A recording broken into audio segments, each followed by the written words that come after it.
Welcome to recreating recipe. இன்றைக்கி நம்ம 3 பொருள் வச்சு ஓவன், முட்டை அது மாதிரியான இன்க்ரீடியன்ட்ஸ் இல்லாமல் ஒரு சூப்பரான குக்கீஸ் எப்படி செய்கிறதுன்னு சொல்லிட்டு பார்க்கலாம். அதுக்கு தேவையான பொருள் 100 கிராம் உருக்குன வெண்ணெய் ஆட் பண்ணிக்கலாம். அதுக்கப்புறம் அரை கப் சர்க்கரை. இந்த இடத்துல பவுடர் சுகர் தான் யூஸ் பண்ணணும்னு இல்லை, நார்மல் சுகரும் ஆட் பண்ணிக்கலாம். அதுக்கப்புறம் 1/4 கப் மைதாவும் ஆட் பண்ணி நல்லா இது எல்லா மாவையும் நல்லா சலிச்சு எடுத்துக்கலாம். அதுக்கப்புறம் இது எல்லாத்தையும் ஒன்றோட ஒன்று நல்லா மிக்ஸ் பண்ணிக்கணும். கடைசியாக நம்ம மிக்ஸ் பண்ணி பார்க்குறப்போ ஒரு நார்மல் சப்பாத்தி டோ எப்படி இருக்கும், மாவு எப்படி இருக்குமோ அந்த மாதிரி இருக்கும். இந்த ஸ்டேஜில் சாக்கோ சிப்ஸ் ஆட் பண்ணிக்கலாம். இது டோட்டலாக நம்மளோட ஆப்ஷன் தான். ஸோ இதை ஆட் பண்ணாமலே இருக்கலாம், ஆட் பண்ணால் இன்னும் கொஞ்சம் நல்லா டேஸ்ட்டாக இருக்கும். பாருங்கள், மிக்ஸ் பண்ணதுக்கப்புறம் பார்க்குறதுக்கு இந்த மாதிரி பதத்தில் இருக்கணும். அதுக்கப்புறம் அடுத்து இந்த டோவை எடுத்து சின்ன சின்ன பால்ஸாக உருட்டிக்கலாம். இது சின்னதாக இல்லாமல் பெருசாகவும் செஞ்சுக்கலாம், பட் சின்னதாக இருந்தால் ரொம்ப நல்லாயிருக்கும் பார்க்குறதுக்கு.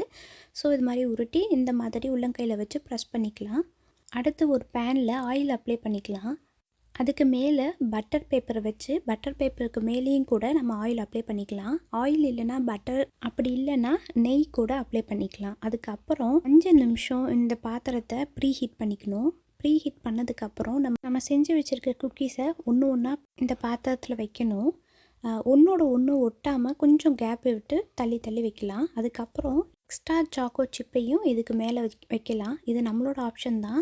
இது எல்லாத்தையும் வச்சதுக்கப்புறம் 10 நிமிஷம் ஸ்லோ ஃப்ளேமில் மூடி போட்டு க்ளோஸ் பண்ணி வச்சிடலாம். அவ்வளோதான், சூப்பரான எல்லாருக்கும் பிடிச்ச குக்கீஸ் ரெடி ஆகிடுச்சு. Oven, egg, baking powder, baking soda இல்லாமலே சிம்பிளான ஒரு சூப்பரான குக்கீஸ் ரெடி ஆகிடுச்சு. இது பார்க்குறதுக்கும் ரொம்ப க்யூட்டாக இருக்குது. பேபிஸ் எல்லாருக்குமே இது ரொம்ப பிடிக்கும். ட்ரை பண்ணி பாருங்கள். ட்ரை பண்ணி பார்த்துட்டு கமெண்ட்ஸில் சொல்லுங்கள் எப்படி வந்துச்சுன்னு சொல்லிட்டு. இந்த வீடியோ உங்களுக்கு ரொம்ப பிடிச்சிருந்துச்சுன்னா சப்ஸ்கிரைப் பண்ணுங்கள், ஷேர் பண்ணுங்கள், மறக்காமல் பெல் பட்டன் ப்ரெஸ் பண்ணுங்கள். தேங்க்ஸ்.